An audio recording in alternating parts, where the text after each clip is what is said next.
नटवर लाल एक ऐसा ठग इंसान जिसने एक बार नहीं बल्कि 3 बार ताजमहल को बेचा, 2 बार लाल किले को बेच डाला, 1 बार राष्ट्रपति भवन को बेचा। यही नहीं बल्कि उसने संसद भवन को भी बेच डाला था। इसने पढ़ाई कानून की थी, लेकिन कानून की धज्जियां उड़ाने में इसने कोई भी कसर नहीं छोड़ी। और नटवर लाल की आखिरी सांस तक पुलिस इसको पकड़ने के लिए पीछे लगी हुई थी, लेकिन अपनी आखिरी सांस तक भी ये पुलिस के हाथ नहीं लग पाया। नाम और हुलिया बदलने का ये इतना माहिर था कि दुनिया आज तक सिर्फ इसे नटवर लाल के नाम से ही जानती है, क्योंकि लोगों को और पुलिस को किसी को नहीं पता कि क्या ये इसका असली नाम है, क्योंकि इसने अपनी जिंदगी में ही अपने नाम को 52 बार बदला है। मगर आज की हमारी कहानी से जुड़े इंसान का नाम है मिथिलेश कुमार श्रीवास्तव। इसका जन्म 1912 में बिहार में सीवान नाम के जिले में हुआ था। इसका दिमाग इतना तेज था कि जहाँ बचपन में बच्चे कंचे खेला करते थे, ये शतरंज की बड़ी बड़ी बाजियां जीत जाया करता था। लेकिन इस बच्चे का दिमाग पढ़ाई में नहीं चलता था, इसकी वजह से मैट्रिक में ही फेल हो गया।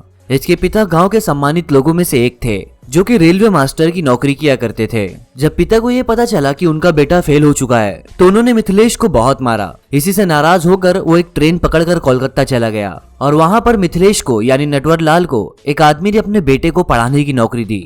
मिथिलेश ने अपने ही सेठ से पैसे मांगे ताकि वो ग्रेजुएशन कंप्लीट कर सके, मगर सेठ ने इस बात से साफ इनकार कर दिया। जब मिथिलेश ने देखा कि ये दुनिया इतनी सीधी सादी नहीं है, यहाँ हर काम ईमानदारी से नहीं किया जा सकता, तो उसने अपने सेठ को ही उस वक्त 4.5 लाख रुपए का चूना लगाया। और यहीं से उसकी जिंदगी में ठगी का ऐसा सिलसिला शुरू हुआ कि ये सिलसिला फिर आखिर तक थमा नहीं। कहा जाता है कि बहुत कम उम्र में ही उसने अपना ये ठगी का कारनामा शुरू किया था। एक बार एक पड़ोसी ने पहली बार मिथिलेश को बैंक के अंदर ड्राफ्ट जमा करने के लिए भेजा था, और वो पहली बार था जब मिथिलेश ने किसी की सिग्नेचर को कॉपी किया था। नटवर लाल के अंदर एक खासियत ये भी थी कि वो किसी की भी सिग्नेचर को हूबहू कॉपी कर सकता था, और अपने इसी टैलेंट के चलते उसने लोगों को लाखों करोड़ों रुपए का चूना लगाया।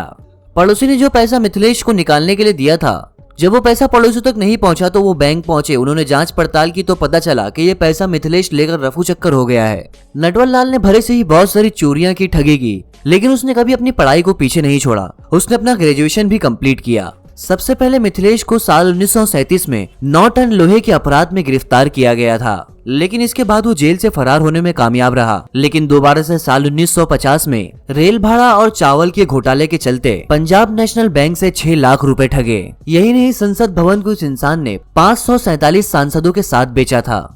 बड़ी बड़ी राष्ट्रीय इमारतों को बेचने के लिए ये विदेश के लोगों को ढूंढा करता था, वो लोग जो इंडियन आर्किटेक्चर को पसंद करते हैं और इन बड़ी बड़ी इमारतों के अंदर इंटरेस्ट रखते हैं। इसके बाद ये खुद सरकारी कर्मचारी बनकर नकली कागजात तैयार करता था ताकि सारी चीजें बिल्कुल लीगल नजर आए। इस बात का खुलासा नहीं किया जा सका कि नटवर लाल कागज खुद बनाता था या किसी दूसरे से बनाता था, लेकिन सारे कागजात बिल्कुल ही असली नजर आते थे।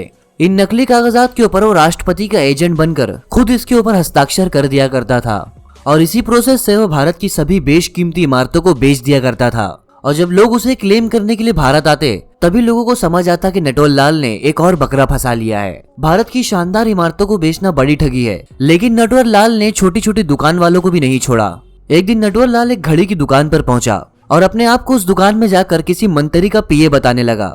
उसने कहा कि प्रधानमंत्री राजीव गांधी ने सभी बड़े बड़े नेताओं को समर्थन के लिए दिल्ली बुलाया है और वो सभी नेताओं को घड़ी गिफ्ट करना चाहते हैं। आप 93 घड़ी पैक कर दीजिए। दुकानदार इतनी सारी घड़ी का ऑर्डर लेने पर फिसल गया। आखिर उस वक्त बात देश के प्रधानमंत्री की थी, तो वो मना कैसे कर सकता था। नटवर लाल दूसरे दिन घड़ी की दुकान पर वापस आया। उसने कहा कि एक घड़ी और चाहिए, और वो दुकान के एक आदमी को लेकर अपने साथ चला गया ताकि घड़ी की पेमेंट की जा सके।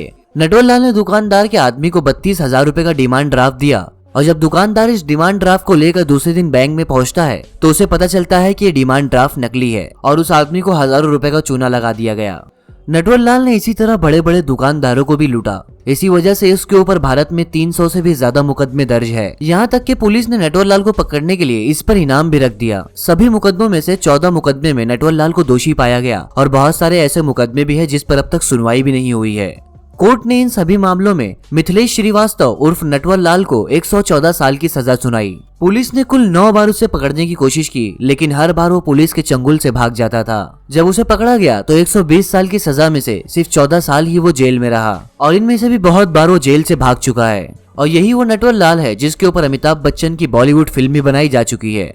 हालांकि इस पिक्चर में नटवर लाल के पूरे रोल को सही तरीके से नहीं दिखाया गया। नटवर लाल पूरी दुनिया के लिए भले ही एक बहुत बड़ा ठग हो, लेकिन इसके गांव के लोग इसे किसी मसीहा से कम नहीं मानते। उस वक्त भी इसे हर कोई सम्मान देता था। आज के टाइम भी इसका नाम बड़े सम्मान से लिया जाता है। उसने भले ही अपने शातिर दिमाग से अमीर लोगों को ठगा हो, लेकिन इसी पैसे से उसने गरीबों की काफी मदद की। और ऐसा भी कहा जाता है कि बिहार में लोग इसके पुतले भी बनाने वाले हैं। मगर दोस्तों, इंसान कितना भी अच्छा क्यों ना हो, उसके गुनाह कभी छुपाए नहीं जा सकते।